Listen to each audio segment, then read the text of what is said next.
Welcome to Nature Walk, the podcast where we delve into the wonders of the natural world and explore the fascinating stories that shape our understanding of the Earth and its inhabitants. I'm your host David, and I'm thrilled to share with you today's top story. Have you ever stopped to think about why most humans are right-handed? It's a curious phenomenon that has puzzled evolutionary biologists and neuroscientists for decades. While our primate relatives exhibit a mix of right and left-handedness, humans are overwhelmingly right-handed, with about 90% of the population preferring to use their right limb. But why is this the case?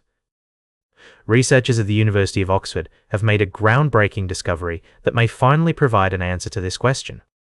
By comparing behavioral, neurological, and social characteristics from 41 species of monkeys and apes with humans, they found that the key to understanding human-handedness lies not in our hands, but in our legs. It turns out that the ratio of leg length to arm length is a crucial factor in determining handedness. Humans, with their unique combination of big brains and long legs, are more likely to develop dominant right hands.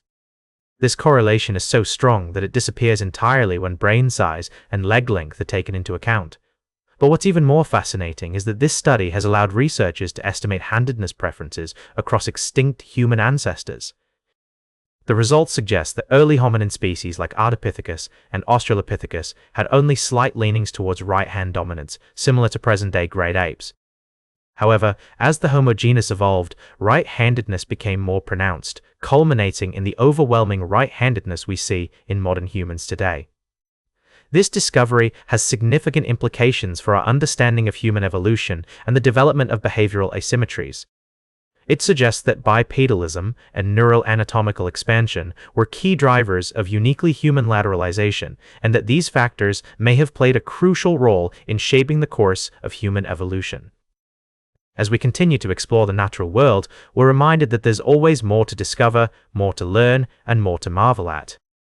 The intricate complexities of human evolution are a testament to the awe-inspiring beauty of the natural world, and we're excited to see where this research will take us next. We'll be right back with more fascinating stories from the natural world on Nature Walk. Welcome back to Nature Walk.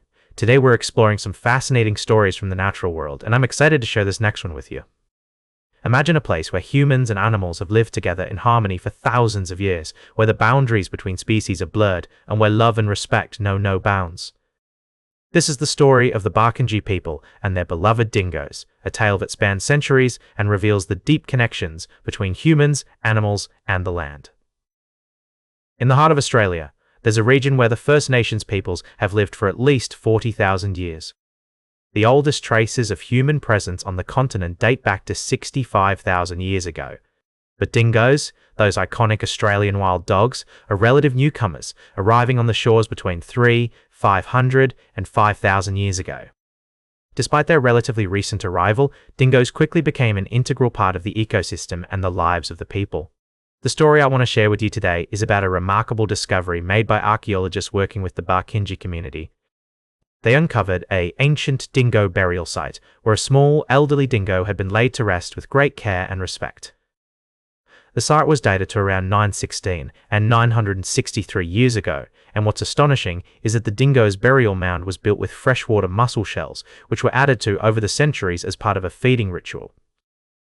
This ritual, described by Barkindji elders, was meant to honor the dead dingo as one of the community's own ancestors. The fact that the dingo was buried with the same care and respect as human ancestors speaks volumes about the deep bond between humans and animals in this culture.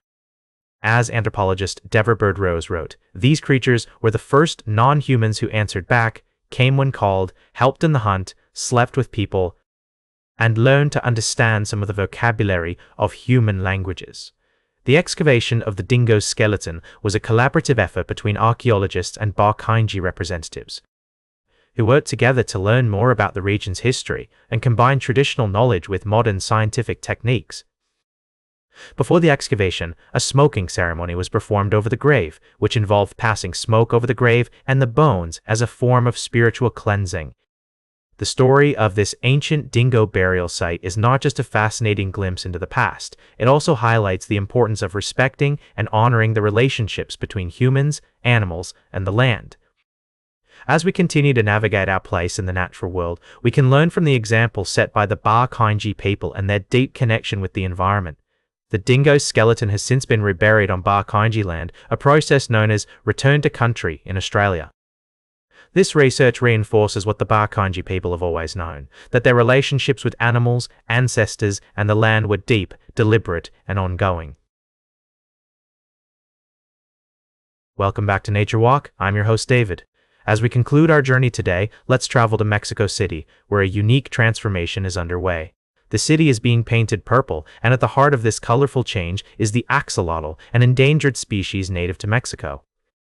This initiative, dubbed axolotlization, aims to beautify the city before the World Cup, but it has sparked controversy among residents.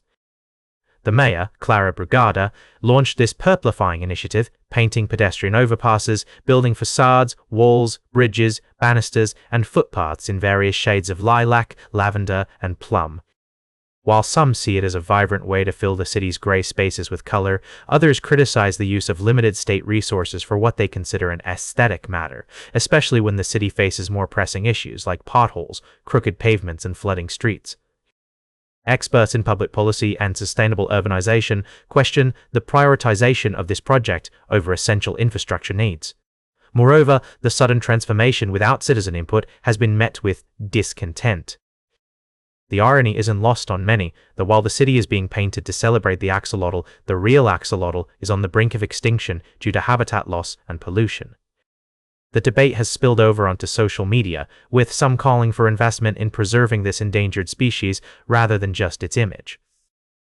Humor has also been used to critique the initiative, with satirical videos depicting the mayor as a character from Harry Potter, painting the city with magical strokes, and another showing a giant axolotl wreaking havoc by vomiting purple goo over the city. This story highlights the complex relationship between urban development, conservation, and community engagement. As we consider the future of our cities and the species that inhabit them, it's crucial to prioritize both aesthetics and functionality, ensuring that our efforts to beautify our surroundings do not come at the expense of more critical needs or the well-being of the natural world.